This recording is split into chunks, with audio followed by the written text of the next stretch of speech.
A special thank you to each of our subscribers who make this channel possible. Here's today's story. In a decisive response to the recent tragic incidents in Bondi, Prime Minister Anthony Albanese has unveiled a comprehensive gun buyback scheme, marking the largest initiative of its kind since the Port Arthur massacre nearly 3 decades ago.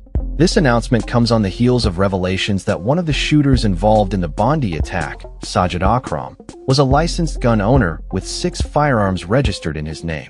This alarming fact has reignited the debate over gun control laws in Australia, prompting urgent calls for reform.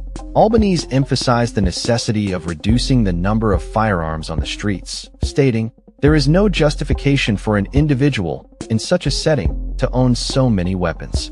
Currently, Australia is home to over 4 million firearms, a staggering number that surpasses the figures recorded during the Port Arthur tragedy in 1996. The proposed buyback program will involve a 50-50 financial split between federal and state governments, with states managing the collection of firearms and the Australian Federal Police overseeing their destruction. This initiative aims to enforce newly agreed-upon changes to firearm control laws, which include limiting the number of firearms an individual can own and expediting the establishment of a national firearms register. The urgency for these reforms is underscored by the fact that Akram was granted a gun license in New South Wales in 2023, despite his son previously being investigated by ASIO for potential extremist links. Albanese expressed confidence that the proposed changes to federal laws would pass through Parliament without significant opposition, given the Labour Party's majority in the lower house.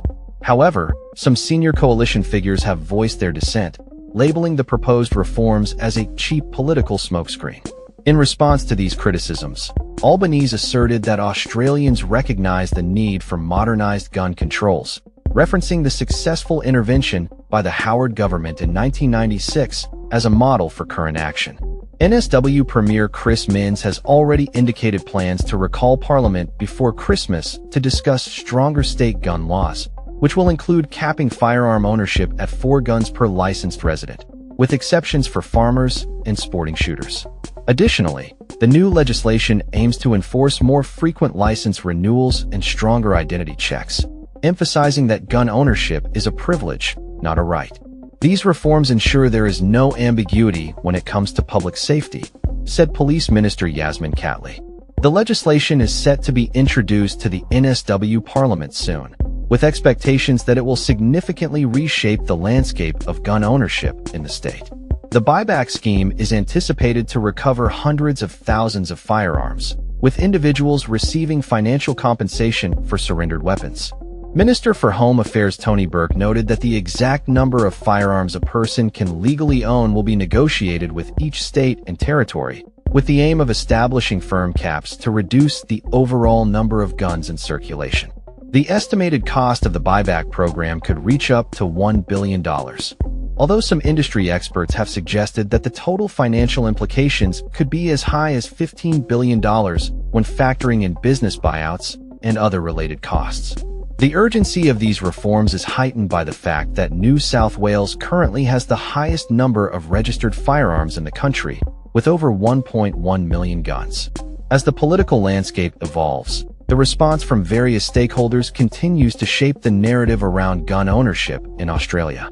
The Greens Party has called for further measures, including the removal of recreational hunting as a reason for firearm licensing and ongoing character checks for gun owners. In contrast, the Nationals Party has expressed skepticism about the buyback, describing it as a superficial solution that distracts from the deeper issues of extremism and public safety. As the debate unfolds, it is clear that the Australian government is taking significant steps to address the pressing issue of gun control, aiming to balance the rights of responsible gun owners with the imperative of community safety. The forthcoming weeks will be crucial as the proposed legislation is debated and refined, with the potential to reshape the future of firearm regulation in Australia. That's all for this story.